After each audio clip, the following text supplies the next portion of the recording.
Ole, tun trum chu a thon thu ngor ngor lo lam deuh. Chas zon do na hriat tur. Tin anei mek te tan poa hriat tur ani tel bokang chu. Chung chu kan soi don ani. Hei mizo at hian nam chi sang sang nam peng chi sang sang kan oma. Kan nam a zir hianin kan nil ruput mang le kan zia te po lo in ang lo thua mai hi lo ni a.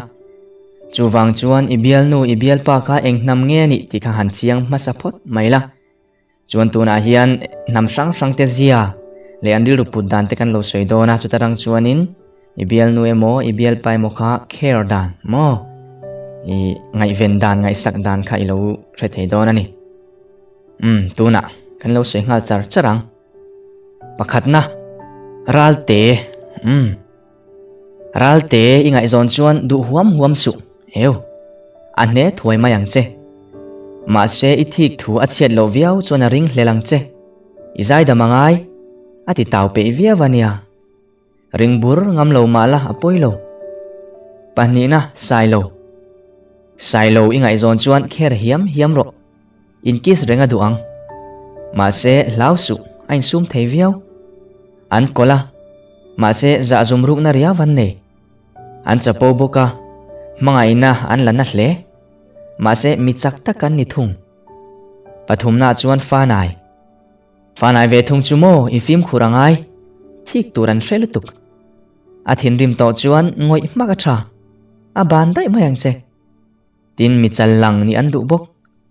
an du na chuan an zak lo theya sa khuan na lam an ngai sak fu palina chuan pachuau ho hi chu an khirlo ema wang hian zuam sualan olpian ho deuh anga ingaya khan a ban dai mayang che chu wang chuan itlon deuh heu renga ngai ni chu an hiat deuh tlut pangana zadeng ho len lul hi chu chapo taka dor chian ni lo tlom de ka omangai mo kherlo hlekara leran olsam khai a ma se mi do de ro chuan thiam zek ati hlim thei viau rual chein in na thlen tu po an ni the ni fim khurla ma se itana thaber po an ni thei tho parukna kholring ani za thi chu biak rengan ngai an ti taw khata voi khati thinrim po an hlaum an lunga lian ani ani ho hi chu mo a poisa I ei sak thei via wang an kering viau bok ma se ti lung ni lova an ril ruan thlak to chuan mo chu ti hlau chu ni mai pasarina chuan khiang te ro hi chu thian tai pa biak deuh turan ni an zeilo wang hian bultan zel ro eu hriat angai hei hi thun hoya da an harlo ma se zunan nga an ne kania thule hla an thiam mi hlotling ani du viau bok thiana tan le kopuya tan po du thu saman ni ai khiang te an that don hi pariana chuan chak chuak ve ho la hi an kering lo si aron titlat mai thinan tirim rualin zunan nga ro puile ngal an zuna uai hi an na ber hial mai theini ma se an thin chia an rin om em thung dikna an ngai na a an do theya hria thiam na nga takan ni nuyan du viau bok nei chi tak pakwana chuan chote ho hi etiang lama hin an serious vak lo nge moni an serious lo wangin iti taw thinang ma se then phal bok si lo wanga kher lua big lo la I hlimani mai ren thlei ho ani ho hi chu an fingru kera practically nan zeitlat eu tongka chuan thuthum soin hlawa rin hlel pha su ma se an do thei wang kha ni zuam sual hlo wange o fiaman dola I kom ngein ingai na via wang tin kopueta na thlan om takan ni bok thle mai namte ani ro hi chu an zau hal thunga an pangchang ve ngai manglo ma se duat ro an ler wang hian idin huna der thong viau mai theini ani deuh ha mai ani boruak siaman thiama I hlimpui phian thei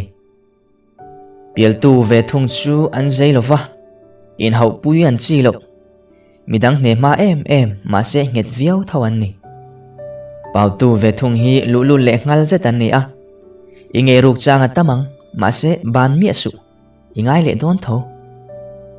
Varte ho ve hi an je shot viau mi ko pan shat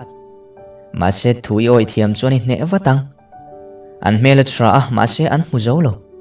ma se mo an mangai an ton to chuan an be nget viau zelani boi tlung ve thung hi ingai zong ani chuan han du em phot mai la te taw thlem lan thiam na ro thik thunga hrat an ni a midangan om ve line I cha sani ti iti lan tamangai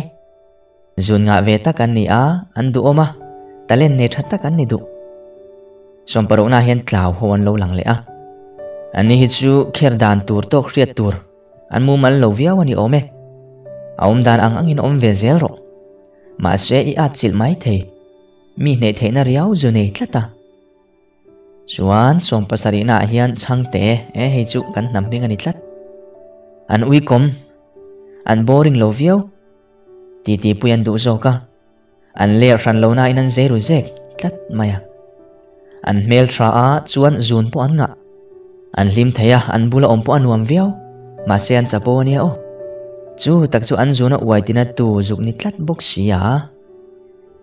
som pariana chuan ro khum ani hi chu an zoi oya an boring ma se an ngette mai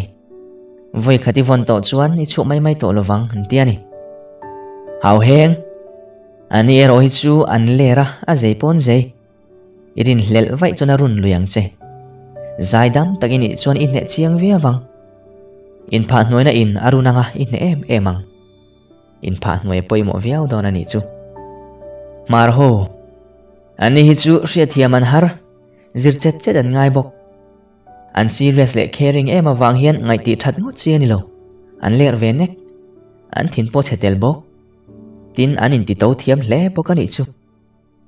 wang chia ani hi chu ngai zon an nom rualin I hlau thong fo wang I thik thu ti chemai lo la I hadam ani mai adu che awang khan a mai che tin ani lova a zei wang mai ani londo ve thung hi chu duat phut tlat ti lom har takan ni ve thung ma se mo I duat phot chuan I tan eng ma uya nei lovang ma hun a thalama thlir thiam an ni a ko pui hlim thei tak du mi ini chuan an ni bak hian om lo za hau ve thung chu an thina chia ma se an ril ruwa tha an ngeta zaidam la inu mani mai an ril ru an ma se rin tlak takan ni chong thu ani ro hi chu an na ma lutuk kher an ngai an travel bok ma se an lu lu ru zek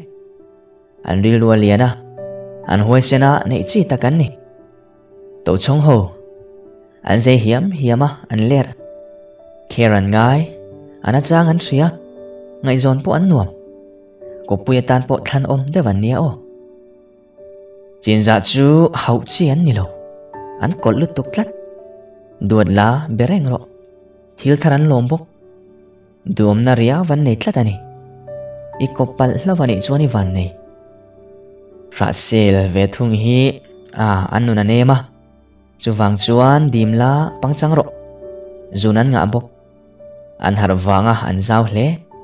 nupui pasalatan an tha atop na bera chuan haw nar anni hi trongka in an zia ataka ero an lai du fu koman nuama an fingbok ti thinri man har ma se film khur hle angche ole kha zong kha ni a kang nam peng rang rang kan an soya khan soibel turemo awm chuan comment lama soibel chor don nia